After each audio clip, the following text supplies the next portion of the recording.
All right, y'all. Welcome. It's Tuesday, y'all. It's Tuesday, March 7th. I am back in my office. Let me close the door again. Y'all know Chanel is up to no good and she's already let herself out twice. So let me close the door. Hold on. I don't know if y'all have noticed, but I have done some upgrades to my office. I've given myself a more zen environment. I hired an organizer who's a dear friend of mine to help me get my entire house together because I am preparing for the queenager to go off to college, and I don't know what my next step is going to be. So I want to make sure that I am not surrounded by all the things. And so I had to hire help, y'all. So even though I'm awesome at that for other people, I am terrible at that for myself. So we started with my office. I had to tell y'all, I was crying my eyes out because we were giving away books that I've had for years and files that I had for years. And it just was like, oh my God. But I let it go to the point where I said, don't show me anything, just do it. And so that is how I'm going to be approaching my kitchen, my bedroom. I don't know how I feel about my shoe room. And if y'all have done either decluttering, having to move, downsizing, simplifying, whatever you want to call it, please let me know how you survived it in the chat. But enough about me and my shenanigans for this week. I got to take some time off to have a little mini reset. Y'all know I'm really big on having a reset every quarter, just a pause. And so I did my quarterly pause this past week. I went to an amazing women's retreat called the Wanted Women's Escape by hosted by Coach Cassandra Henriquez from the Real Love Network. It was such a good time, y'all, and just an opportunity for me to step away from being the person who does the things to just enjoy. It was amazing. Well, I'm back, and I have my good friend in the studio today. So I have just been so tickled that I've gotten to talk to some really amazing folks who I have been friends with in this internet space for a long time, and just the opportunity to learn more about their work. And so today I am going to be I am going to be talking with my friend Christine Gilliand, and make sure I said that right. Christine, I always just call you by your first name. So then I've been having a lot of my friends like, do I ever say your last name? Yeah. Did I say it right? Gilliland. Okay. It's not easy. Not easy. No, but I can read, Okay. And so listen, Christine, I'm so glad to have you on today because we've got a lot to discuss. So I want to just jump right in. So first of all, you told me in the chat that I have to get rid of stuff that doesn't fit post-COVID. Not you, me. No. Me, I was finding stuff from 2015. Don't talk about me, Christine. Don't talk about me and the fact that I had things from 2015. That is just I actually wore an outfit to a conference that I wore for my very first brand shoot years ago. And I was like, it fits. Oh my gosh, it was the best. But I know getting rid of stuff. But I do actually have a lot of stuff from that period that I just had to let it go. The number of muumuus and long flowy lounge things that don't make any sense and have no shape. It's a thing. Yeah. But you know what we didn't get rid of? Having to communicate. Although, Christine, we got to talk because I feel like people in general have gotten really terrible at communication and communicating in general in this post-COVID forward, this forward era. What do you think? It's interesting. I feel like I was talking with a friend the other day about this.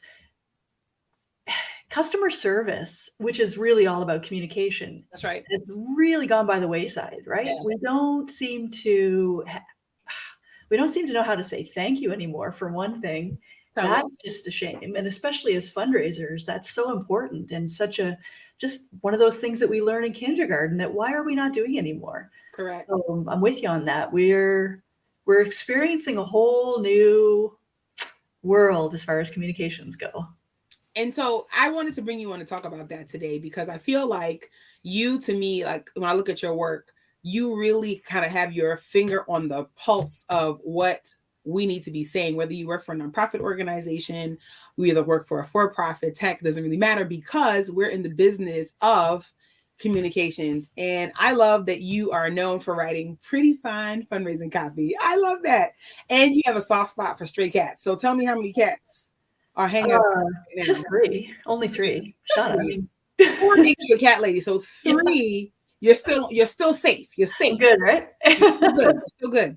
So tell me, why did you decide to step out and to build way up strategic solutions? What was your sort of like impetus to kind of get out there and to say, you know what, I've got to make sure people know how to build relationships and that their copy reflects their relationship building skills? I could go way back in this Go, story. let's do it. Let's do it. It started when I was a kid. It started when I was little. I always wanted to have a business, and I didn't know what that meant, and I didn't know what that looked like. Right. But I thought I was going to be a teacher. I thought it would be, I thought I would always, I was always playing with a chalkboard. But I just never really got into any of that kind of thing. And people always told me, you should start your own business. But I didn't know what that looked like. Exactly. I didn't know what was that supposed to be. And it wasn't until I was a grown up, and it wasn't until like I'm actually kind of a late bloomer around this story, that I figured out what it is I really want to do. And it's writing for one thing, but fundraising, copywriting in particular is, I was actually just having this conversation before our chat with somebody about just the opportunities to grow love when you write fundraising copy, the opportunities to make, we all know about connecting donors with opportunities for them to grow their love and to grow their giving. It's just such a neat and fulfilling career. Yes. And back to that topic about, communications is changing. There is so much need now for the written word. Yes. Artificial intelligence, yes, but still, that just goes to show how much need there is for the written word, and how much need there is for us to learn how to copy, or to write, to write and to communicate efficiently, effectively, with emotion. I think there's so much there for nonprofits out there. But I feel like organizations kind of get stuck, right? Like, so when I work with my clients, I'm really working with their management and leadership team on figuring out like how they can stand up, or they can reinforce or shift, healthy cultures. And the part where time and time again, I find I get into the most friction, either with boards or with their leadership teams, or even from employees within the organization, is on how we are communicating what we're doing. So I'm curious how I could like infuse love into policy procedures internally, because how you do one thing is how you do lots of things, right? And if we want to be talking to our stakeholders outside of the organization in a particular way, shouldn't we talk to each other that way? How cool is that? And wouldn't that change the world if we did that kind of thing? My partner's a real estate agent, and we talk about just that, how we can grow love for his clients, how you can talk to your clients in a way that they need to, that's going to help them understand. So recognizing, I guess, a little bit about personality profiling, how you speak to one client isn't necessarily going to be the same way you'd speak to another client. I'm an introvert. I mean, I've got my, certain things that will absolutely terrify me. I mean, when we talked about doing this show, and I heard it was live. I can't do that anymore. I can't do that. We're just hanging out in our office having a conversation. I was saying last week that most of our audience actually watches in the evening, so they watch the replays. But I was like, I keep doing it in the midday because I know consistently I will get on at nighttime, 50-50. So we'll get a lot of shout outs in the replay, but folks are with us on that one. Like getting, even me, like it took me some time to get comfortable being on this kind of camera. I love being on stage. I have since I was a kid. Can you imagine? But once I'm done, Christina, I have to go. So speaking of things that have to go, what are the types of like communication sort of like norms that we got accustomed to that you feel you got to let go because we are moving forward and things are changing? Or what do we got to get back to? Ooh, that's a good question. Picking the expert's brain. Well, I think a lot of it goes back to, how does our audience want to communicate? So, for example, my stepmother likes to use the phone. I don't like to use the phone for conversations that much anymore. But there are times, certainly, when it's going to be quicker for me to pick up the phone and just get a quick answer from a client or from whoever. But I think it's up to us to recognize what the person on the other end needs in order for them to have the best experience. Mm-hmm.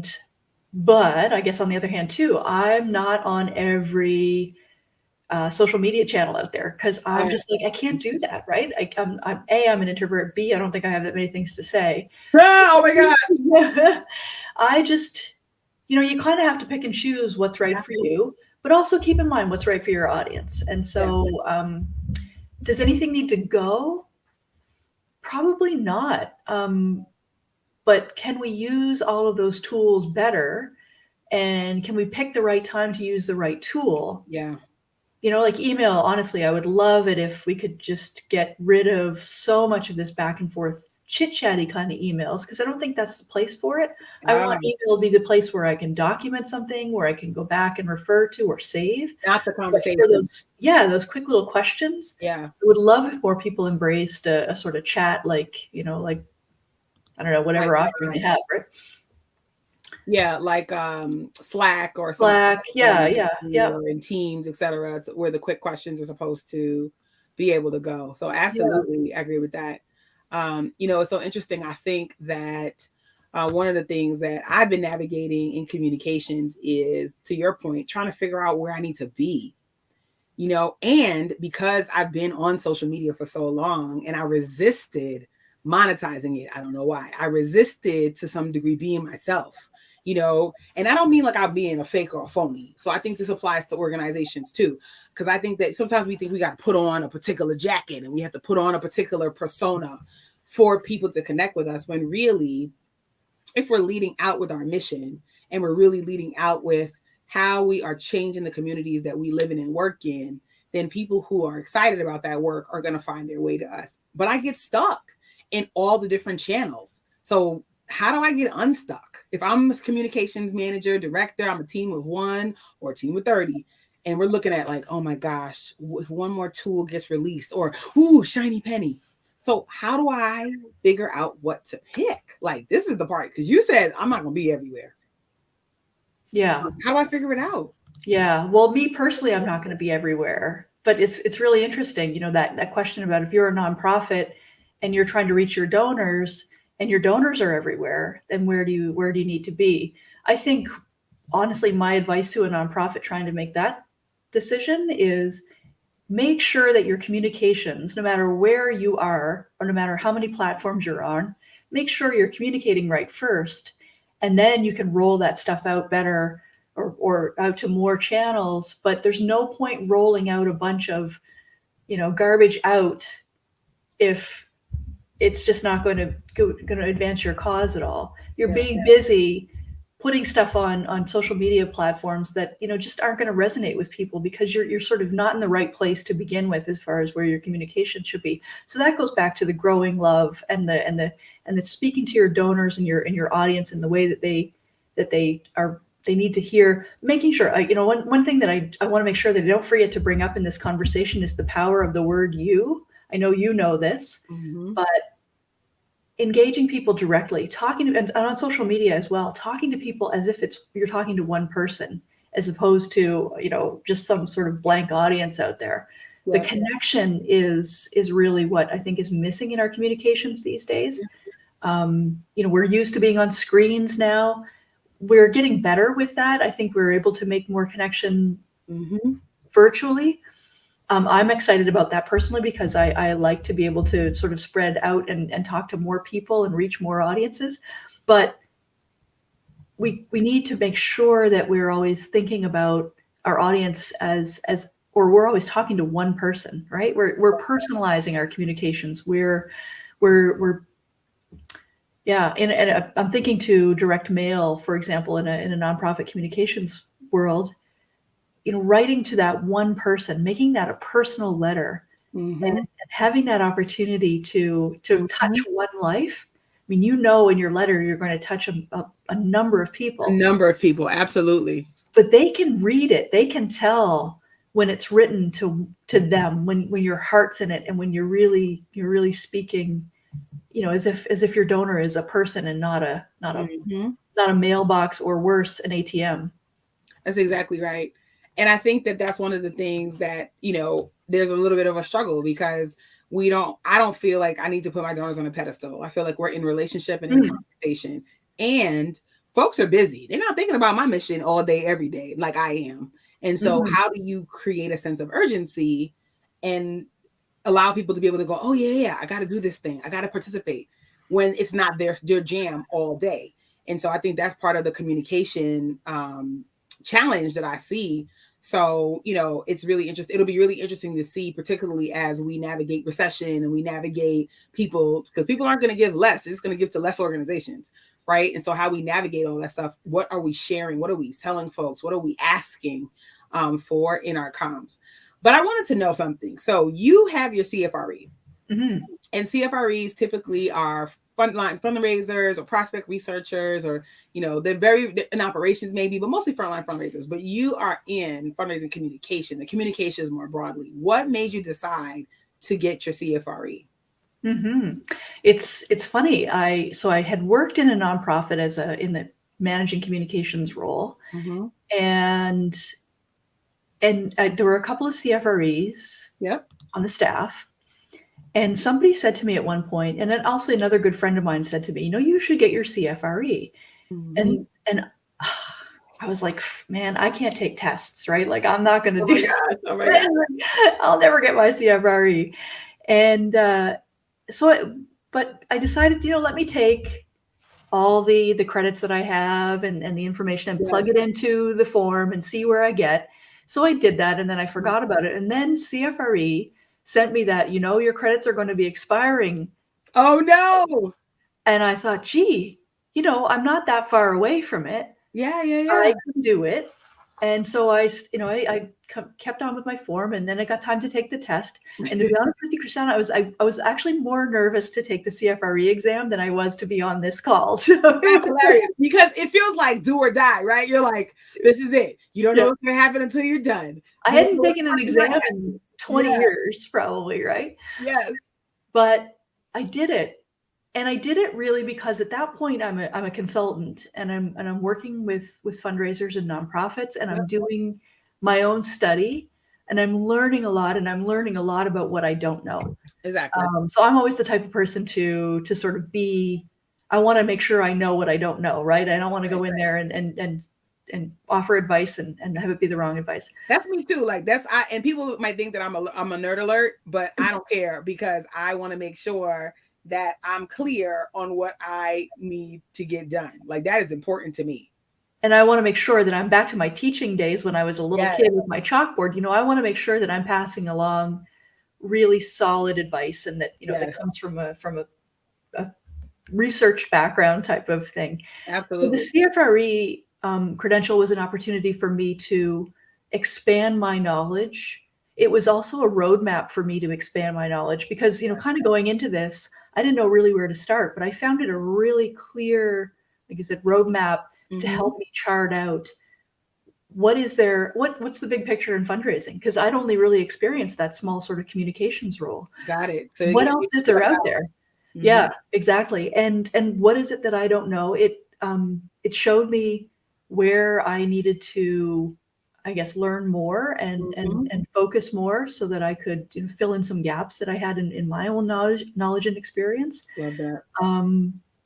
But now it has become an opportunity for me. It's a source of pride, I will admit. Yes. I feel like I've accomplished something. I just listen. All these years later, for me, I'm like, all these years. I still feel that way. You know, every time it's like time for recertification, I'm like, well, let me just get what I need to get done, because you know, like, so I still feel that way. I still feel the same way. Yep.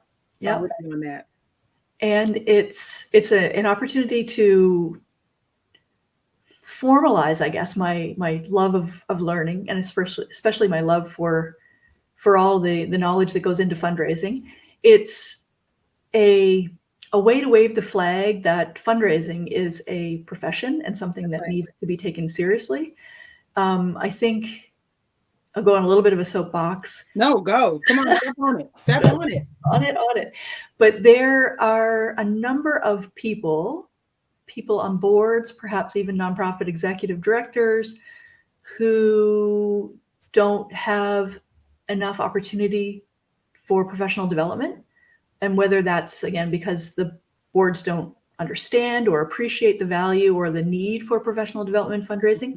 But I think if we had more executive directors and staff and exposed to more opportunities to learn and to grow as fundraisers, Yeah.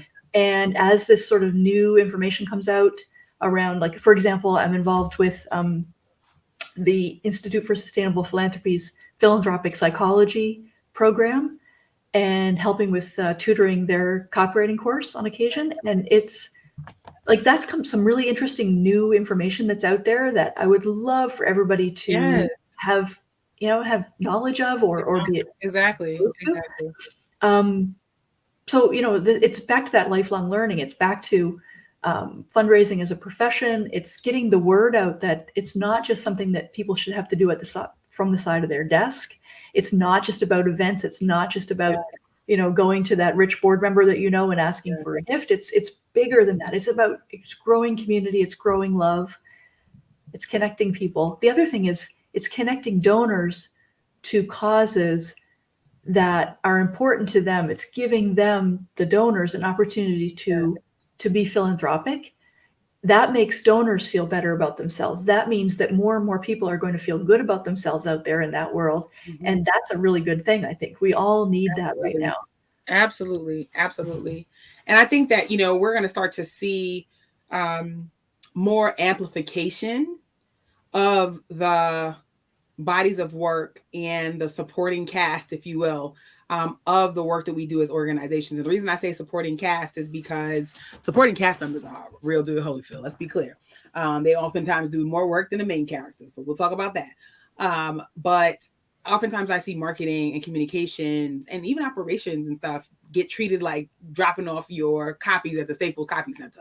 Mm-hmm. Back in 5, as opposed to being integrated into the conversation from the beginning, so that the strategy speaks to the messaging, speaks to what we're trying to say, speaks to the activations we want to do, and so forth. So I'll be curious to see and to hear from you how you're kind of moving your clients along on that journey, so that they can stop being like, you know what we should do? We should get a communications person, a campaign. And you're like, wait a minute, what's the strategy? Yeah, actually, that's another soapbox I could jump on. Is we got a couple minutes. Planning, right? Like, there's a lot of us who could benefit from just a work plan. I think around what are we going to do? I said that this morning. The work plan. Oh man, yeah. Don't get me started on that one. But I want people to know how to contact you and to get in touch with you. What are the types of organizations and the leaders of organizations that really should be connecting with you? Well, I've got a number of clients in a number of different industries around nonprofit industries, or nonprofit, not industries. What am I looking for? What's the word I'm looking for here? Nonprofit. Anyway, you know what I mean. So, my specialty really is in writing fundraising copy.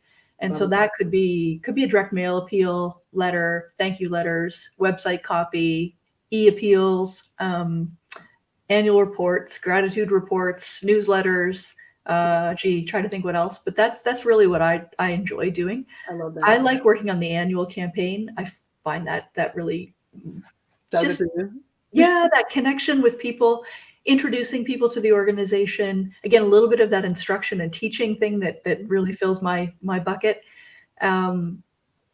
Getting people involved and showing them love and showing them what their gifts are doing and growing that community more, so that the nonprofit can do even more good work. Like, I love that.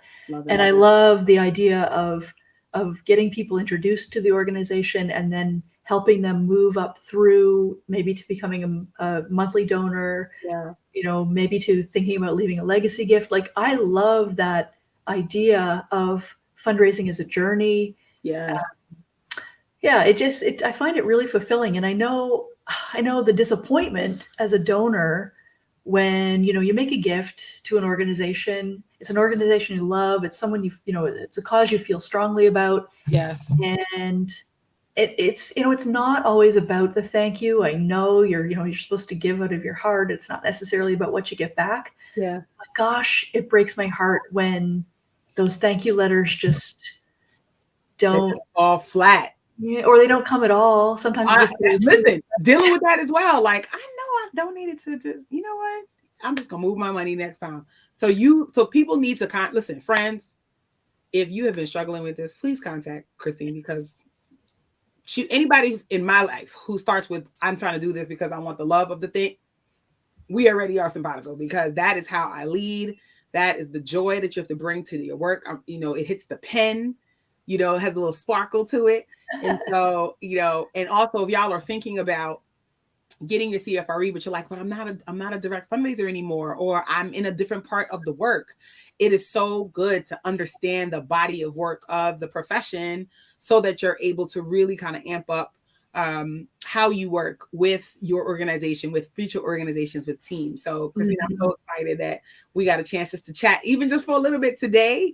I hope you're not sweating too bad. Yeah, I'm okay. Hey, before we go though, there is one more thing I just wanted to say, and it's about you. And it's when we first met. I had been posting something on our Association of Fundraising Professionals Facebook page. Yes. And I think I tagged you, and you wrote back. And it was neat because not a lot of people do that. And so I see you as somebody who, obviously you get this, right? You know that when somebody tags you on social media, it's because they're interested in you. They want to hear back from you. And you took the time to write back and to make a little like, hey, that was cool, thanks for sharing comment, which made my day personally. It was so helpful for our Facebook page and for our chapter. And I think that's really the essence of communicating, right? You took the time to recognize that I am out there as a human being, and you wrote back to me. I love that. And it's all about that connection. I think, one of the things I always say to folks is that I typically respond to everybody about stuff. I was like, one day I may not be able to, but on today, I'm able to still say, thank you so much. Oh, what do you mean by that? Oh, here's a good resource. Right. And so I love that you had that experience with me, and just want to continue to stay connected. Listen, friend, I'm going to get out of here because I told folks we're going to do 30 minutes and we're at the 30-minute mark. So hang out in the studio until we are done. All right.